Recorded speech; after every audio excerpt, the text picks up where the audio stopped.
Hi అందరికీ నమస్తే. నేను మీ చికెన్ షాప్ రెడ్డిని. కస్టమర్ దేవు టైటిల్లో ఈరోజు మన కస్టమరు మన అన్నగారు. అన్న నమస్తే అన్న. మీ పేరేనా అన్న?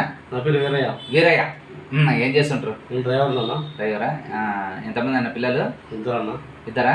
కొడుకు కూతురా? ఓకే. ఏం చదువుతున్నారు? 6th, 7th. మంచిగా చదివించు. ఓకే, అన్నకు చికెన్ ఇస్తూ మాట్లాడుకుందాం. రైట్. ఓకే, ఎంతనా ఈ కోడి చూడమంటావా?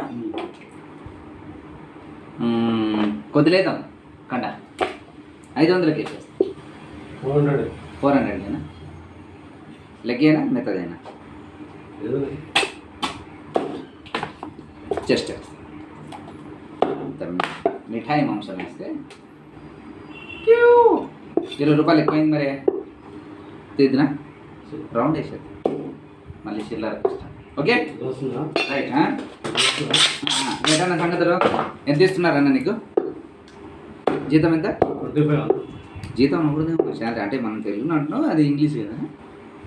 జీతం అని అనకూడదు. శాలరీ అంటే కొన్ని తెలుగు పదాలు నాకు కూడా 4 తిరగదు. తెలుగు పదాలు కొన్ని బాధ అనిపిస్తాయి. జీతం అంటే ఏదో మాస్గా ఉంటుంది కదా, శాలరీ అంటే కొద్దిగా క్లాస్ అనిపిస్తుంది. కొన్ని అనకూడదు అనమాట. ఇంకా ఏంటి సంగతులు? ఏ ఊరన్నా మీది? కోదాడనా? ఏది? సూర్యాపేట డిస్ట్రిక్ట్లో. ఓకే, సంపాదించుకున్నామా? మందు వేస్తావా? అప్పుడప్పుడు అంటే లిమిట్గా ఉంటావు. పిల్లల్ని మంచిగా చదివించుకో చాలు. నువ్వు ఏ లక్ష్యం మీద వచ్చినావునా? పిల్లల్ని మంచిగా చదివించుకుందామని. అంటే ఎన్ని సంవత్సరాలు అయింది వచ్చి నువ్వు?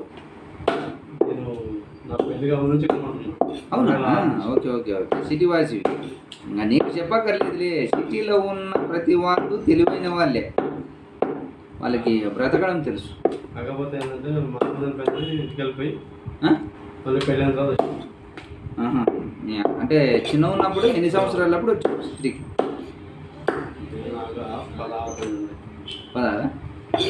ఏం చేసేవాడు అప్పుడు? మైత్రివనం ఉన్నా. ఏం పని చేసావు? Lift boy. అంటే లిఫ్ట్ వర్క్ కూడా వచ్చా నీకు? వచ్చా? లేకపోతే అది కూడా ఏమన్నా 1/2 కిలో లిఫ్ట్ ఇనుపరాకుడు మోసేవాడు? అది మ్యాటర్. మనం ఏడ ఉన్నా సరే పని నేర్చుకోవాలి.